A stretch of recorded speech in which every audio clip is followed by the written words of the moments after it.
মাত্র আর একদিন তারপরেই অনুষ্ঠিত হতে চলেছে শ্রী জগন্নাথ দেবের উল্টো রথযাত্রা।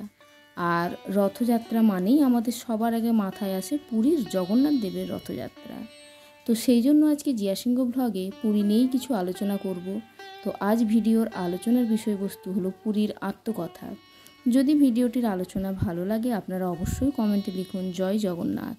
এবং আমার চ্যানেলে যে সমস্ত বন্ধুরা নতুন এসেছেন আমি সবাইকে অনুরোধ করছি চ্যানেলটি সাবস্ক্রাইব করে পাশে থাকার জন্য। তো চলুন মূল ভিডিওর আলোচনা শুরু করা যাক। স্কন্দ পুরাণে উল্লেখ করা হয়েছে যে জগন্নাথপুরীর পরিধি 10 যোজন। 10 যোজন মানে 80 মাইল বা 128 কিমি।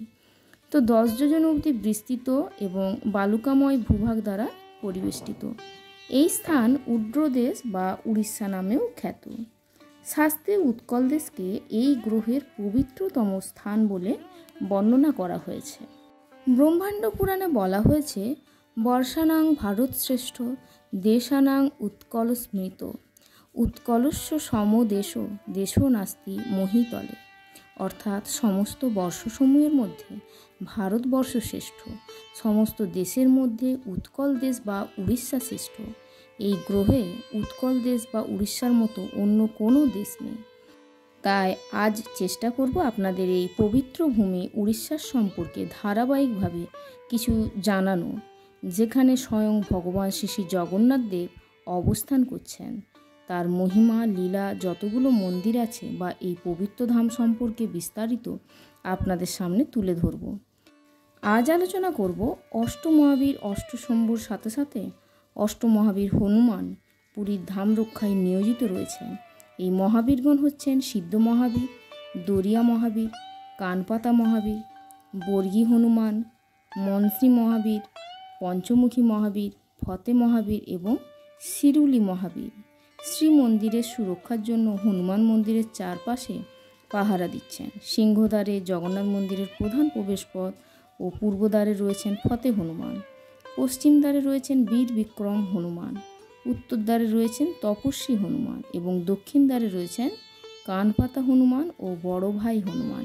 আজকে কানপাতা হনুমান সম্পর্কে জানবো আমরা। কানপাতা হনুমান, এই হনুমানের একটি সুন্দর কাহিনী রয়েছে। মহাসাগরের তীরে জগন্নাথ মন্দির অবস্থিত। সমুদ্র মন্থনের সময় লক্ষ্মী দেবী আবির্ভূত হন এবং ভগবান তাকে বিবাহ করেন। সাগর কন্যাকে বিবাহ করার ফলে ভগবান সাগরের জামাতা হলেন এবং মহাসাগর হলেন শ্রী জগন্নাথ দেবের শ্বশুর। রাত্রিতে মহাসাগরের তরঙ্গমালা একটি জোরালো শব্দ করে যা সারা পুরীতে শোনা যায়।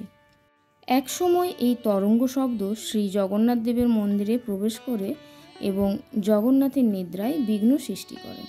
শ্রী জগন্নাথ দেব সমুদ্রকে আদেশ করে যে এমন কোনো শব্দ না করতে যা তার নিদ্রায় ব্যাঘাত সৃষ্টি করতে পারে। কিন্তু সমুদ্র তা শুনল না, বরং তার শব্দ তরঙ্গ আরও বাড়িয়ে দিল। তখন জগন্নাথ হনুমানকে খবর দিল এবং বলল যাতে সমুদ্রের শব্দ মন্দিরে না আসে সেই ব্যবস্থা করতে। তখন হনুমান তার ডান কান পাতলেন এবং সমস্ত শব্দ তরঙ্গ নিজের কানে ঢুকালেন। সেই থেকে তটভূমিতে সমুদ্রের তরঙ্গ ভঙ্গের শব্দ আর কখনো জগন্নাথ মন্দিরে প্রবেশ করেনি। শ্রী জগন্নাথ তার ভক্ত হনুমানকে দক্ষিণ দ্বারে পাহারায় নিয়োজিত করে বললেন সে যেন সবসময় সতর্কভাবে সমুদ্রের ধ্বনির দিকে মনোযোগ রাখে এবং কোনো শব্দ যেন মন্দিরে প্রবেশ করতে না পারে তা নিশ্চিত করে। কানপাতা শব্দের অর্থ কানকে শব্দ শ্রবণে নিরত থাকা। সেজন্য এই দ্বারে পাহারারত হনুমানকে বলা হয় কানপাতা হনুমান। জয় জগন্নাথ। শেষ করলাম আজকের ভিডিওর আলোচনা। শ্রী জগন্নাথ দেবের চরণে প্রণাম মন্ত্র জানিয়ে আজকের ভিডিওর আলোচনা শেষ করব। নীলাচল নিবাসায় নিত্যায় পরমাত্মানে বলভদ্র সুভদ্রাভ্যাং জগন্নাথায়তে নমঃ। জয় জগন্নাথ। শেষ হলো আজকের ভিডিওর আলোচনা। যদি ভালো লাগে আরেকবার অনুরোধ করব আপনারা অবশ্যই কমেন্টে লিখবেন জয় জগন্নাথ এবং আমার চ্যানেলে যে সমস্ত বন্ধুরা নতুন এসেছেন চ্যানেলটি সাবস্ক্রাইব করে পাশে থাকার আরেকবার অনুরোধ জানাচ্ছি। আপনারা সবাই ভালো থাকুন জগন্নাথ দেবের কৃপায়। আগামী উল্টো রথ ভালোভাবে পালন করুন। জগন্নাথ দেবের কৃপায় সবাই ভালো থাকুন, সুস্থ থাকুন। পরের ভিডিওতে আবার দেখা হচ্ছে। জয় জগন্নাথ।